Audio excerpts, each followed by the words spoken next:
Ipinagbabawal ng lokal na pamahalaan ng Albay ang pagbalik at pagtira ng mga residente sa 6-kilometer danger zone kahit pa pumutok na ang Mayon Volcano.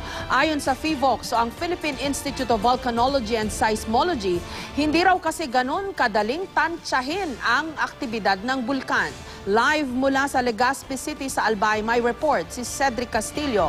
Cedric. Jessica, 24 days na mula nung ideklara na alert level status number 3 itong Bulkang Mayon.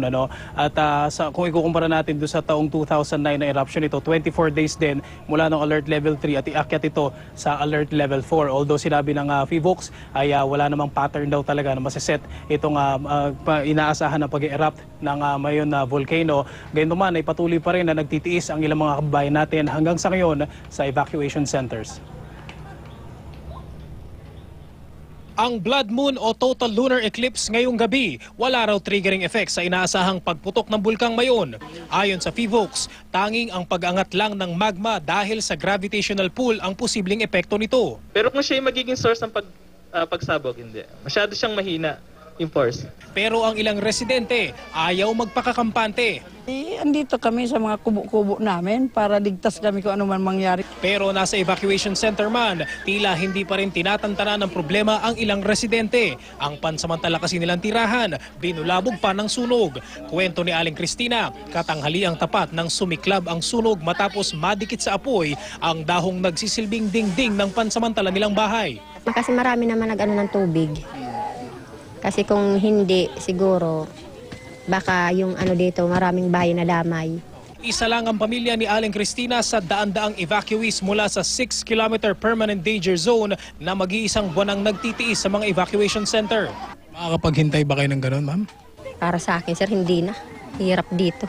Pero dahil hirap ispelingin ang aktibidad ng bulkan, minabuti na ng Albay government at ni DILG Secretary Mar Rojas na tuluyan ang huwag pabalikin ang lahat ng evacuees mula sa 6-kilometer permanent danger zone. Ayon sa kay Gov. Joey, kung ano man ang gastusin natin ngayon ay parang down payment na ito sa permanenteng paglikas nila kasi mayat maya every 3 or 5 years ganito nangyayari sa Bulkang Mayon, hindi naman pwede na taon-taunan, parang hindi na tayo matuto. Pero ang tanong ngayon, saan naman kaya sila ililipat? Before na nga itong tinasa 3, nag-uusap na po kami ng Kamalig. Sila po kasi yung may malapit-lapit lang, 743, the families. May hanap ko na po yung lupa, yung shelter nila. Yung tabako po, kailangan po ng aming, sabihin natin, socio-anthropological approaches. Kakausapin namin. Kasi tatanggalin yung schools.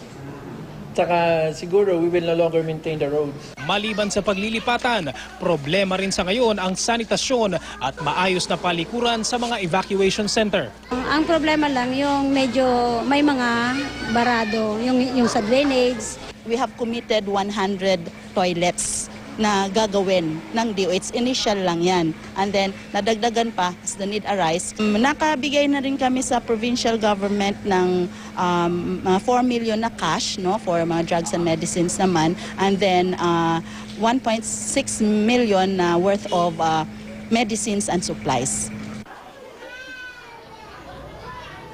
Jessica, dahil na rin sa pagbabadya ng ulan sa buong maghapon ay kinansela ng Albay ang mga klase sa high school, elementary, pababa ngayong araw na ito bilang para ma-decongest na rin daw yung mga school kung sakasakali man na magkaroon ng additional na evacuation para meron pa ring space. Paglilinaw ng PDRRMO, bukas daw ay balik na sa normal ang mga pasok. Jessica. Okay, pero Cedric, matagal nang idineklarang permanent danger zone, yung up to 6 kilometers palibot ng bulkan.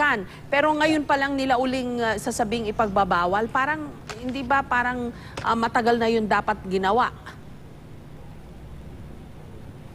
Alam mo, Jessica, naalala ko nung August, nung alert level 2 pa lang, bumunta rin tayo dito sa Albay. Yan din yung natanong natin sa PDRRMO. Kasi kung permanent siya, bakit patuloy pa rin na nagbabalik-balik dyan yung mga residente? Unfortunately, sabi ng mga opisyal dito, talagang nandun daw yung kabuhayan ng ilang mga kababayan natin dito sa Albay. Pero patuloy daw yung efforts ng ilang taon na raw, sabi ng local government ng Albay, ay ilang taon na raw nilang ginagawa itong proseso na pagpapaalis permanently dun sa mga residente. In fact, meron daw ilang mga localities na zero na o 100% na paalis na at na-relocate na yung mga residente residente.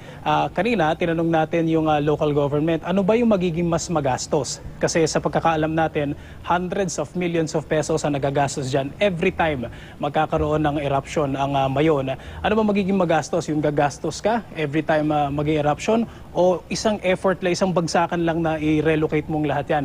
Hindi naman ito diretsyong nasagot ng local government, pero ang nasabi raw nila, maliban dun sa mga residente, mas critical daw at mas marami in fact yung mga kababayan natin dito na umaakyat para dun sa kanilang mga pagsasaka, more than yung mga residenteng nakatira sa permanent danger zone, Jessica. Okay, kasi matagal ko na rin naririnig dun sa mga residente dyan na yung lupa daw kasi dun sa paanan ng Mayon, yun napakagandang tamnan dahil napaka-rich nung soil doon. Yun ang problema.